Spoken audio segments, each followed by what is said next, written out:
Real-time denoising comes to Blender, Jony Ive puts actual buttons in a Ferrari, and sports video moves into the fourth dimension. It's Motion Mondays, part of a complete breakfast.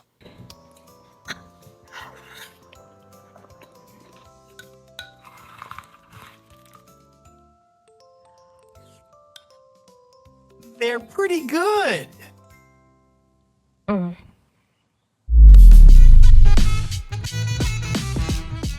Well, it's not new, it's new to me. I just discovered that True Grit Supply has something called the Rusty Nibs Brush Pack, and if you're into that distressed ink aesthetic, this is worth checking out. It's a collection of over 130 professional quality brushes for Photoshop, Procreate, Affinity, and more that range from rough and gritty to smooth and delicate.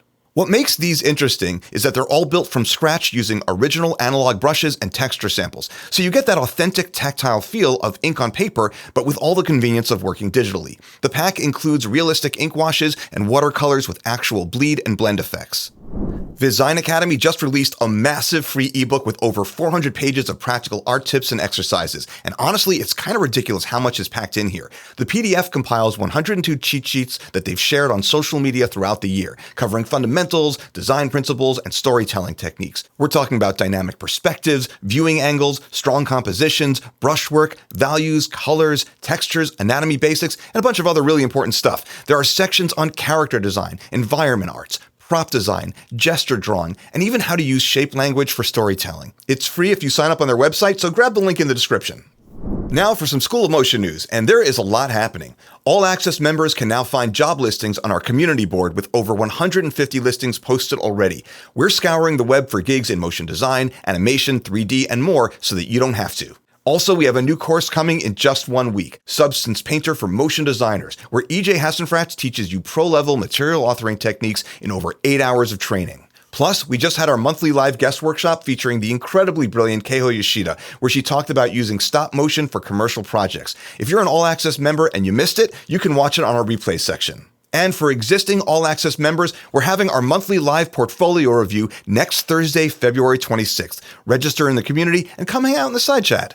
And if you're not an All Access member, it's a great time to join. With over 3,500 active students right now, our teaching assistants have critiqued over 19,000 student projects. That's a lot of feedback helping artists level up. Check out schoolofmotion.com for all the details. VFX artist Anna Kat shared an incredibly efficient trick for creating fake interiors in Unreal Engine 5, and it takes literally under a minute. Instead of modeling detailed room interiors for background buildings, you can map a single pre-rendered or photographed interior image onto simple geometry to create the illusion of depth.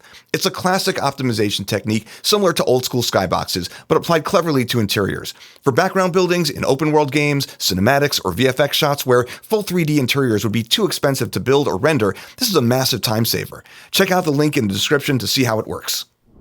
Topaz Labs just released Starlight Fast 2, their newest AI video enhancement model, and it's a significant upgrade. The tool enhances video quality to a pristine 4K with more realistic and sharper details, and it processes twice as fast as the previous version. This is available now through their Astra web platform, and they say that it'll be added to the desktop Topaz video apps soon. What makes Topaz interesting is that it doesn't just upscale, it can use AI to intelligently imagine and reconstruct details, which can produce really impressive results when you're working with lower resolution footage. If you've been looking for a way to upscale client footage or breathe new life into older material, head to the link in the description. Rive CEO Guido Rosso shared something pretty wild recently. Designer Fernanda Marques built an entire game called Rift Rider in just 6 days using nothing but Rive and its scripting tools. The game has a retro top-down indie action feel with smooth character motion, enemies, collectibles, and all the polish you'd expect from a much longer development cycle. It was one of the winners of Rive's recent scripting challenge with Contra, and it's a great example of what's possible when you combine animation tools with actual code. What would you build if you could prototype a full game in under a week? Let us know down below. Now, I'm not a sports guy, but Arcturus Studios is doing something pretty insane with sports broadcasting, which blew me away. They're capturing real games in full volumetric 3D using Gaussian splatting so that you can explore the action from literally any angle. The setup involves surrounding the field with a dense array of cameras, then using AI and computer vision to turn all that footage into an interactive 3D experience. The demo footage shows a baseball game where you can orbit the batter, get an umpire's eye view, go top-down like a god's eye perspective, and zoom in on the details in slow motion. This goes way beyond 360-degree video. It's real-time 3D with photorealistic detail that holds up even when you're flying the camera through impossible angles. Check out the full demo at the link in the description. Time to show off some great work. First up is a company kickoff video by Andrew Pons for Oscillator. He was on a tight timeline and used spline for the 3D animation. What I love about this piece is how it uses simple shapes to communicate big ideas. It's clean, effective, and proves you don't need photorealism to make something compelling. He also used Suno for the music and 11 Labs for the VO, so a bit of AI in the audio workflow, but all the visuals were done traditionally. Next, Studios Unveil and Loveboat created a global campaign film for the French sports brand Salomon. The piece merges live action, AI, and post-production into this metaphorical world-building exercise that's pretty striking. The explorations around AI feel like part of the message itself, giving new shapes and perspectives to imagination rather than replacing it. And finally, Romanian freelance designer Andrei Depopa has a reel full of motion and design work that has, among other styles, a wonderful retro print feel. He layers text over stills and moving images in a way that feels tangible and authentic. There's a real craft to it that I think a lot of artists will appreciate. Links to all these projects are in the description. Ferrari just unveiled their first fully electric sports car, the Luce, and the most interesting part isn't the powertrain, it's the human-machine interface designed by Love From's Marc Newson and Jony Ive. Yes, the guy who designed the iPhone. While the rest of the auto industry has been shoving touchscreens into every available surface, Ive has gone the opposite direction. Physical buttons, aluminum toggles, and glass controls that provide satisfying tactile feedback. The steering wheel has a thin tri-spoke design with Formula One-inspired controls. There are multiple displays, including analog-looking dials that are actually layered screens made with real glass. Every component is meticulously designed with materials like machined aluminum and Corning Fusion 5 glass. What Ive is doing here is making this digital electric Ferrari feel analog and intuitive, a real departure from the touchscreen solves every problem approach that we've seen everywhere else. Jordan Gaussian did a great walkthrough if you want to see it in detail. Link in the description. Two major AI video generation models just got updated and the race is heating up. First, Kling 3.0 launched and immediately dominated the leaderboard. Curious Refuge gave it an 8.1 out of 10, their highest score yet. It excels at image to video with strong cinematic camera motion, can generate up to 15 seconds with optional native audio, and includes lip sync abilities. The new multi-shot feature lets you generate multiple shots inside a single clip with locked camera motion per shot. Kling also added character cloning, image generation, and video inpainting, though not all of these features are production ready yet. But here's the kicker. Literally 1 week after Kling 3.0 launched, ByteDance dropped Seedance 2.0 in beta testing. Theoretically Media got early access and the specs are wild.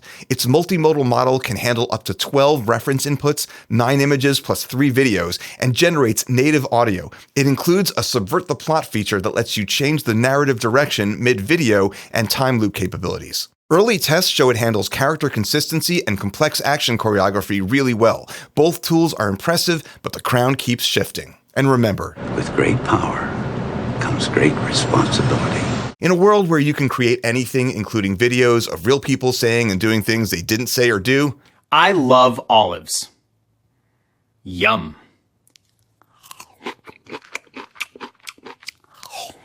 Delicious. be cool. Blender users have been waiting for deep learning supersampling or DLSS ray reconstruction support for months, and while it's not officially here, someone figured out how to compile a custom build that makes it work. Polyfjord tested it extensively, and when it works in Blender's Cycles viewport, it's like magic. Scenes that normally chug at 1 frame per second suddenly feel like you're playing a video game.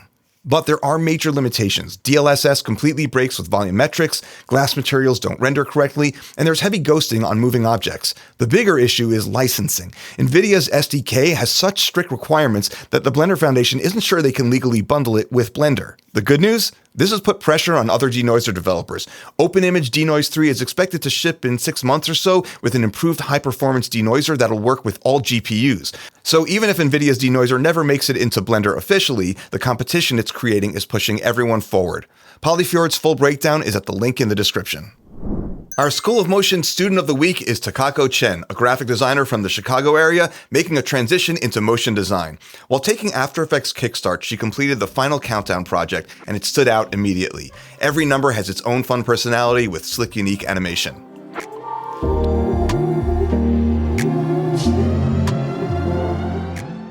Takako says that finishing the final project and getting positive feedback from her TA gave her the confidence and direction she needed as she works towards transitioning from graphic design to motion design. Congratulations, Takako. We're really excited to see what you create next. Director Brent Bonacorso recently created a Cathay Pacific spot called Big and Small that used AI tools in the production pipeline. And when Spikes Asia asked him to do a follow-up video explaining his process, he had the flu and couldn't be on camera. So naturally, he made a talking panda explain it instead. I created a test to demonstrate what was possible, and the agency and client fell in love with it. As always, it began with story.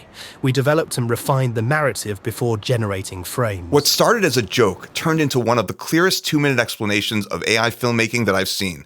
The Panda walks through how generative tools fit into a traditional production workflow and explains the philosophical side of working with AI, all while being engaging and funny. The piece has gotten a ton of positive feedback from producers, filmmakers, and agencies because it demystifies something a lot of people are completely in the dark about. Brent's point is simple. Filmmaking is about stirring emotions and telling engaging stories, whatever tools you use. Check out both the original Cathay Pacific spot and the Panda Explainer in the links in the description. And that's it for this week's Motion Mondays. If you enjoyed this episode, hit that subscribe button so you don't miss any of our weekly news updates, podcasts, tutorials, and more. All the links for the stories we covered are in the description below, so grab some knowledge and free stuff. Don't forget that EJ's Substance Painter course drops in 1 week for all access students, and in 2 weeks we have our portfolio review. And if you're not one of the 3,500 members, you're missing out on all the courses, unlimited critique, community, live workshops, and portfolio reviews. Get all the details at schoolofmotion.com/all access. Have an amazing week, and we'll see you in the next one.